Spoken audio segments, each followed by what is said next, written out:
In the legal world, a signature is, well, it's pretty much everything. But what happens when a deal is right there on the table and one side just refuses to sign? That's exactly what we're digging into today, a legal fight that all comes down to that single moment of refusal.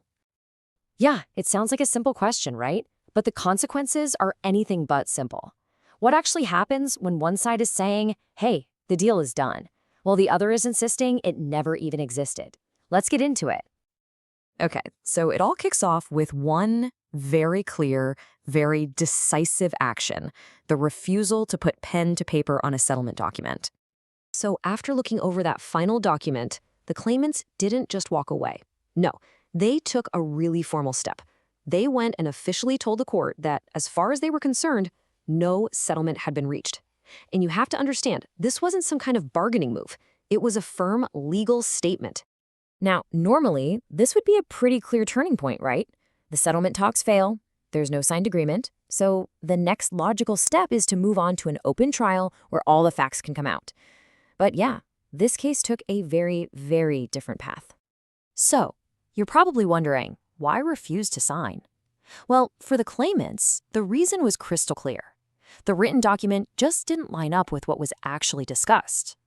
They argued that these huge, crucial issues they talked about during the settlement conference were just gone, vanished from the final text. It created this massive gap between the conversation they had and the contract they were being asked to sign. And we're not talking about minor details here, not at all. We're talking about essential terms that were completely missing. There was zero clarity on the tax status of the payment, for one. Key conditions they had talked about were just not there. And on top of that, the document left them wide open to new, undefined risks down the road. For the claimants, signing this thing wouldn't have ended the dispute. It would have just opened up a whole new can of worms. All right, so this is where the story takes a pretty sharp turn. Instead of everyone getting ready for a trial, the other side, an agency called CLBC, decided to go a completely different route. And this was a major strategic move. CLBC filed a motion with the court, but get this, it wasn't to set a trial date. Oh no, they asked the court to enforce the very settlement the claimants had just flat out rejected. This one move completely changed the whole dynamic of the case.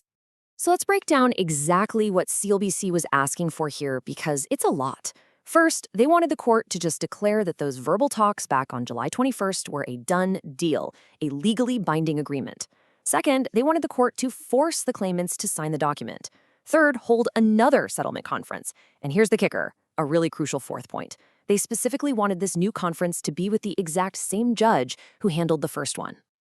So you can probably imagine how this all landed with the claimants. From their perspective, this didn't feel like a good faith effort to find a solution.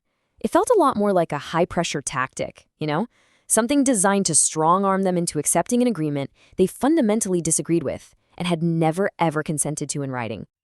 And all this legal pressure doesn't just happen in a vacuum. It's happening on top of the very real, very tangible costs that come with a legal fight that just keeps dragging on. I mean, at this point, the case had already been going on for over a year and a half. Just think about that. That's multiple court appearances, multiple days of unpaid time off work, and just living in this constant state of uncertainty. And every single one of those court appearances comes with a real price tag. We're talking between 170 and 250 Canadian dollars out of their own pockets every single time. And that's just to cover things like transport, parking, lost wages, and the fees for a certified interpreter, which are mandatory. And this really highlights a huge imbalance in the system, doesn't it? For the claimants, every court date means real money and personal time lost. But for the institutional parties they're up against, it's just another day at the office. It's part of their paid job. So the longer this process drags on, the heavier that financial weight gets for the individuals involved. So you take all of this, the unsigned document, the legal push to enforce it anyway, and the mounting costs, and it brings this entire case to a major crossroads, a real fork in the road. Okay, let's circle back to that one really specific detail in CLBC's application, that request for the same judge. Now, in any normal legal proceeding, a new conference could just be scheduled with whoever's available. So why insist on the very same one? Well, from where the claimants are sitting, this didn't feel like some random scheduling thing. It felt strategic. It looked like a move to get back into a setting that CLBC felt was favorable to their side, basically an attempt to lock in what they saw as a maximally comfortable situation to keep the pressure on. So it's pretty incredible when you think about it. That one simple act, just not signing a piece of paper, has created this massive fork in the road. It's forcing a choice between two totally different futures for this whole dispute. And here it is. This is the ultimate choice. One path leads to an open trial, with evidence, with transcripts, with a public record of what happened. The other path?